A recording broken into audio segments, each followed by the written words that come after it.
तो हमने कल के वीडियो में चर्चा की थी कि जो हमारा ये प्रकरण है जिसमें आदमी 11 साल 3 महीने के बाद माननीय उच्च न्यायालय जबलपुर से दोष मुक्त हुआ, उस व्यक्ति का जजमेंट माननीय जिला एवं सत्र न्यायालय छिंदवाड़ा के द्वारा 20 जनवरी 2016 को पारित किया गया था।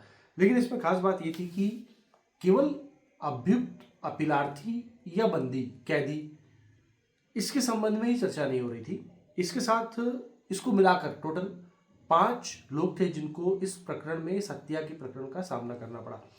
तो इस पूरे प्रकरण में 4 लोगों को माननीय विचारण न्यायालय के द्वारा दोष मुक्त कर दिया था। केवल एक प्रकरण जो था, जिस व्यक्ति के संबंध में मैं चर्चा कर रहा हूं, उसका प्रकरण माननीय उच्च न्यायालय जबलपुर के समक्ष पहुंचा। लेकिन वहीं पर अभियोजन ने पाया कि ये जो अन्य 4 लोग हैं, इनकी कहीं ना कहीं जो माननीय न्यायालय के द्वारा उनको बरी किया गया था उससे वो असंतुष्ट थे और वे इस दोष मुक्ति के विरुद्ध अपील लेकर माननीय उच्च न्यायालय के समक्ष पहुंच गए। तो इस प्रकार से दोनों जो अपीलें थी, एक तरफ सरकार कह रही थी कि ये जो छोड़ दिए गए लोग हैं ये भी उतने ही दोषी हैं जितना ये व्यक्ति जिसको दोष सिद्ध किया गया है वो भी उतना ही दोषी है। तो कुल मिलाकर 2 अपीलें माननीय न्यायालय के समक्ष गई, एक जहां पर आदमी दोष सिद्धि के बात की बात कर रहा था और एक अभियोजन वहीं पर दोष मुक्ति की बात कर रहा था कि भाई ये जो चीज़ें हैं इनमें सभी लोग आपराधिक, इनका कृत्य समान है, एक जैसा है और इन्होंने जो है वो अभियुक्त की पूरी सहायता की है इस हत्या में। तो इस आधार पर ये 5 लोगों का प्रकरण माननीय न्यायालय के समक्ष चला। अब यहाँ पर जानने वाली बात यह है कि मैंने आपको पहले बताया था कि अभियुक्त का मेमोरेंडम था। तो जब इस व्यक्ति का मेमोरेंडम लिया गया तो क्या केवल मेमोरेंडम दे लेने मात्र से कि कोई व्यक्ति अगर पुलिस की कस्टडी में है और वहां पे वो जानकारी दे देता है कि मेरे द्वारा उक्त अपराध घटित किया है, तो क्या ऐसी दशा में वो व्यक्ति दोषी हो जाएगा? पहला सवाल तो ये था। लेकिन जब उसने पुलिस के सामने जानकारी दी कि साहब तथाकथित घटना मेरे द्वारा की गई है और मैं इस घटना को स्वीकारता हूं कि मेरे द्वारा ये घटना की गई, लेकिन उसके बाद सबसे महत्वपूर्ण जो दस्तावेज पुलिस के द्वारा तैयार किया गया, जहां पर इस अभियुक्त ने बताया था कि साहब जो घटना है वो मेरे द्वारा इस दिनांक को ऐसे की गई और यहाँ पर गड्ढा खोदकर मेरे द्वारा लाश को गड़ाया गया।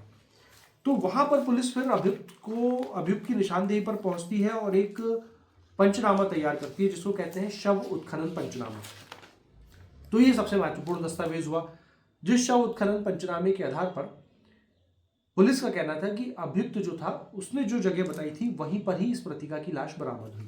तो यह स्थिति तो और विपरीत हो जाती है अभियुक्त के लिए।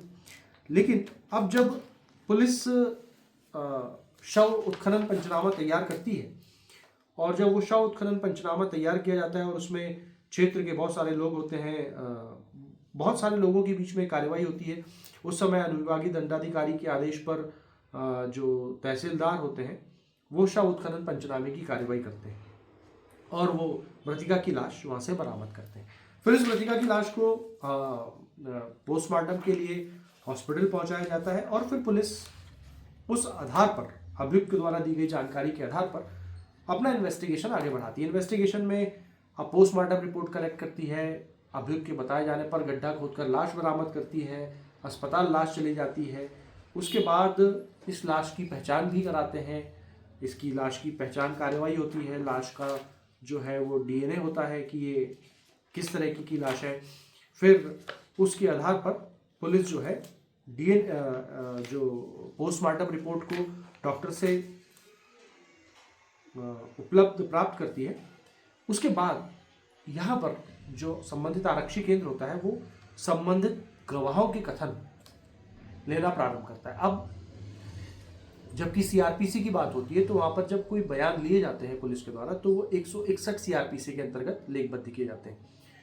तो ये यहाँ पे पूरे पुलिस जो है वो पूरे बयान लेती है। बयान लेने के बाद इस प्रकरण का चालान जो है माननीय न्यायालय के समक्ष पेश किया जाता है।